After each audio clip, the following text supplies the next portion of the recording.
मैं बार बार दोहरा रहा हूं कि जी इसराइल को आसिम मुनीर साहब के जरिए फेस सेविंग हो, और अगर ये काम कभी ऐसा हो जाता है कि चश्मे तस्वुर में अगर वहाँ पे जंगबंदी हो जाती है तो जंगबंदी की सूरत में आप देखेंगे कि पाकिस्तान का एक बहुत अहम रोल होगा।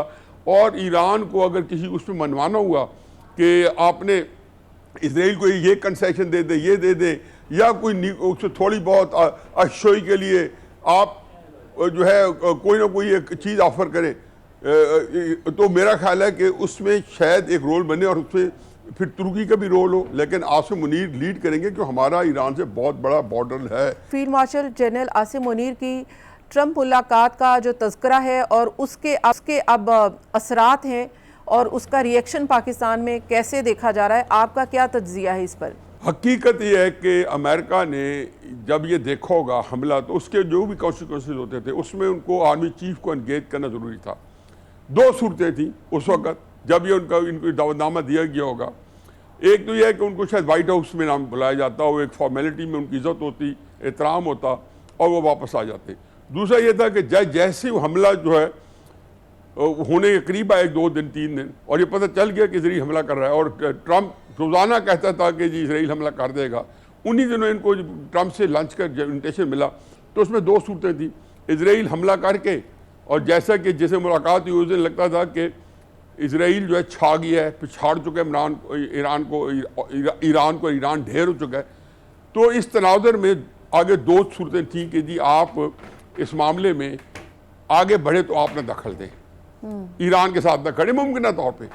दूसरी सूरत यह है कि ईरान जो है वो इसराइल को जैसा कि उसने आज देख लिया है कि उनके छक्के छुड़वाए हुए हैं, इसराइल को एक फियर ऑफ द अननोन है, उसको समझ नहीं आ रही कि ये जो हो रहा है आगे कितना होगा और आया उसके अंदर कितने बॉम्ब गिरेंगे, क्योंकि उन्होंने ऐसा एस्केलेट किया। जो पहले दिन 150 उन्होंने मिसाइल फेंका वो इसराइल को इतना ज़्यादा नुकसान नहीं पहुँचाया, दूसरे दिन और तेज़ कर दिया।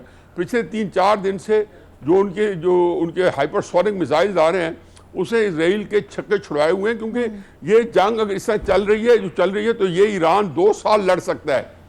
ईरान की इसकी तैयारी है।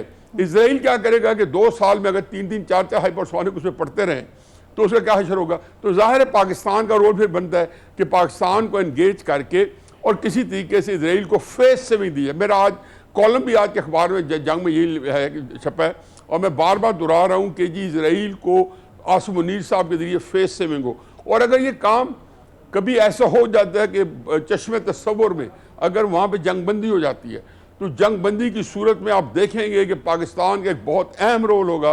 और ईरान को अगर किसी उसमें मनवाना हुआ कि आपने इसराइल को ये कंसेशन दे दे, ये दे दे, या कोई उससे थोड़ी बहुत अशोई के लिए आप जो है कोई ना कोई एक चीज़ ऑफर करें, तो मेरा ख्याल है कि उसमें शायद एक रोल बने और उसमें फिर तुर्की का भी रोल हो, लेकिन आसिम मुनीर लीड करेंगे क्योंकि हमारा ईरान से बहुत बड़ा बॉर्डर है।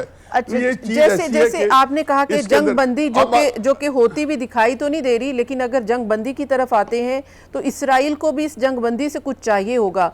तो ये कहा जाता है कि शहबाज हुकूमत को इसलिए लाया गया कि चाहिए नहीं फेस सेविंग में तो इसराइल को नहीं, शहबाज हुकूमत नहीं, हाँ, तो फिर इसराइल को तस्लीम किया जा सकता है, ये ऑप्शन है। सवाल ही पैदा, देखो ये बातें वही हैं जो सतही हैं। वो कैसे इसराइल को इमरान खान तस्लीम नहीं कर सका जब बिल्कुल हम ऊंधे मुंह पड़े थे, मुशर्रफ के वक्त में नहीं तस्लीम किया जा सका। इतना दबाव था इमरान खान के वक्त में, मुशर्रफ के वक्त में, अमेरिका का, सऊदी अरब का इतना बड़ा, और 9/11 के वक्त मत भूलें कि सोल सुपर पावर था अमेरिका।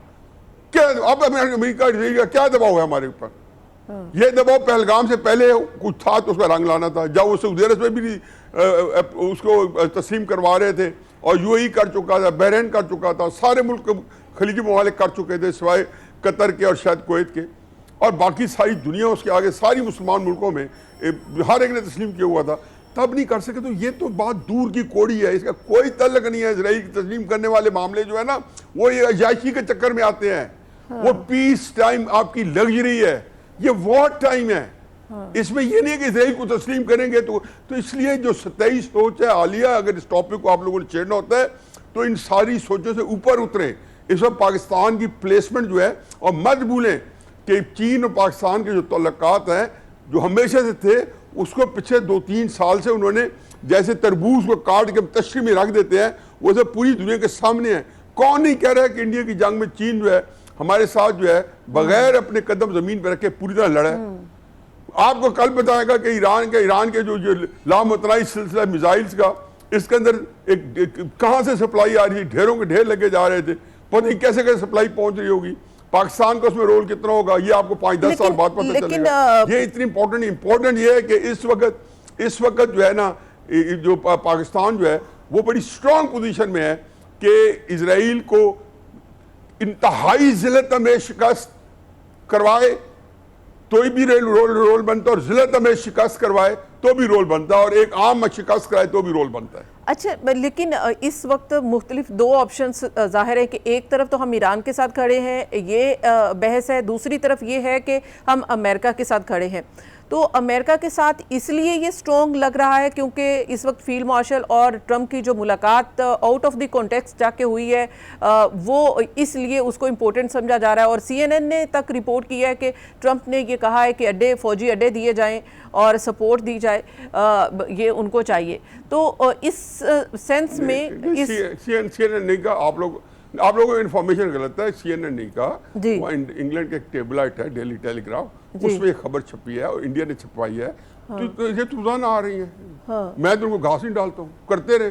मतलब वो पहलगाम के ऊपर जो पाकिस्तान तो तबाह बर्बाद हो चुका था, कराची पे कब्जा हो चुका था, और ये खबरें इंग्लैंड में भी जाकर उठाई गई इन्हीं अखबारों ने। तो क्या किया, हम किसी खाते में लाए उनको? बीबी ये चीज़ें जो होती हैं अपने दिमाग को इस्तेमाल करना चाहिए कि ये चीज़ें, ये अड्डे दे देना, ये करो। अड्डे मुशर्रफ ने नहीं खुल के दिए थे जब बेचारे, हम मैं बता रहा हूँ कि पाकिस्तान अमेरिका क्या कि उस तरीके से कभी इतना कमज़ोर नहीं था जो 2001-2002 में था।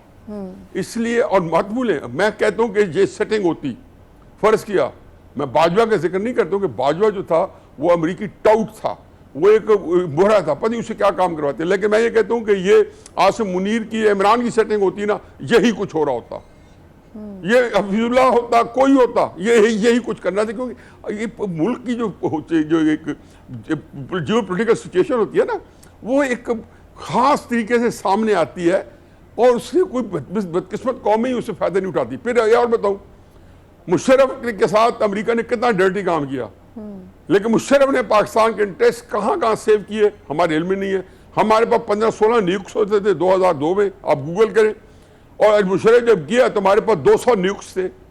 200 हमारे मुशर्रफ गया तो हम टेक्निकल न्यूक्लियर बॉम्ब बना रहे थे, वो हालांकि 90s में शुरू हो चुका था TNW का प्रोजेक्ट, तब हमने किया।